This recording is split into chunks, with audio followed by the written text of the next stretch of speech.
Shabbat Shalom. Today's video is sponsored by Carlos and Edna Bazbaz in memory of Edna's grandfather, Edward David ben Farha. Tiyeh nishmato tzura b'tzora hayim began eden tiyeh menuchato. This week's parasha, Moshe Rabbeinu is standing on the last day of his life. He gathers all the Jewish people together and he warns them of the pitfalls that will befall them if they leave the path that Hashem set out for them.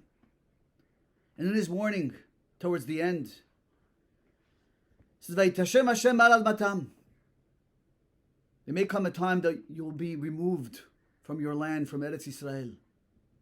Vayashlichem el Eretz acheret. You will be cast out to foreign lands. You will be sent into exile, into galut.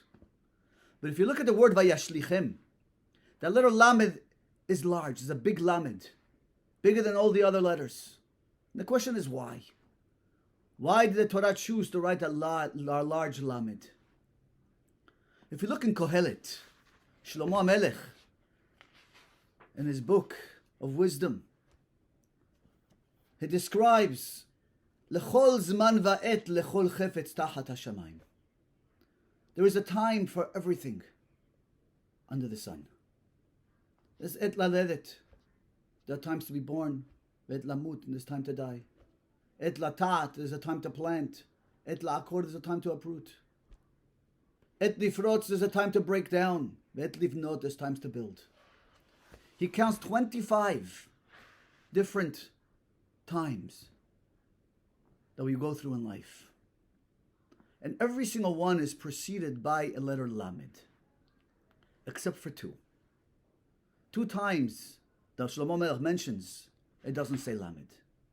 Et sefod, a time to eulogize. The et rekod, a time to dance. Et sefod, attending a funeral. The et rekod is attending a wedding.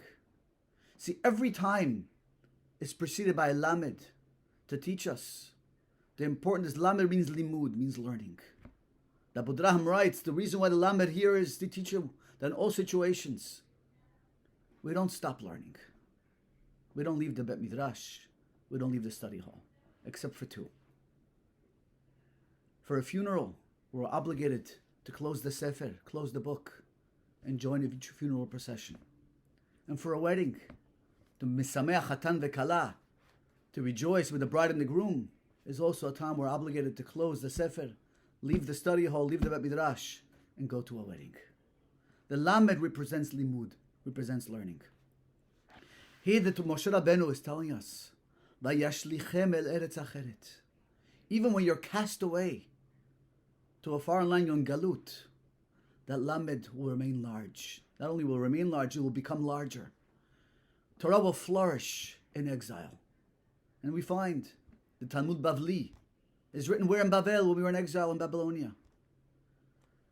And all our great Rishonim, all the great Torah wisdom that we have was written in Germany and Spain, in Europe, in Iraq, in Syria, places of exile. Now, Moshe Rabbeinu is giving us a silver lining. Even though there'll come a time you'll be cast away. Vayashlichem, that lamed is large to teach us. But no matter where you are, the Torah will flourish. But it's also a warning. And what keeps us together in galut and exile is that lamed, is that large lamed, is that learning. That's a common language we all speak. What unifies the Jewish people is the Torah that Hashem gave us. No matter where we are, no matter what part of the world, we have something in common. That's that lamed, that's that learning. And the way to survive the exile, the way to survive galut, whenever challenges are thrown our way, let's focus on that lamed. We double our efforts in learning, and that will pull us through.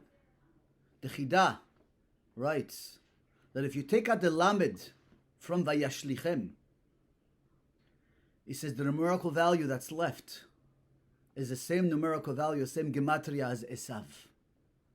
And the message the Chida says is that when we don't have that lamed, when we're not learning as Jews, we're not connected to the Torah, It's not what unifies us. When we focus on other things, then unfortunately the nations of the world, that's when our trials and tribulation, our challenges start. That's when they begin to instigate against us. What keeps us safe in Galut is that Lamed, is that Torah. So as we're approaching Rosh Hashanah, a new year, let's redouble our efforts and not let a day pass by that we don't sit and learn even a few minutes, because that's what makes us a nation. That's what connects us as Jews, and that's what preserves us during challenging times. Shabbat Shalom.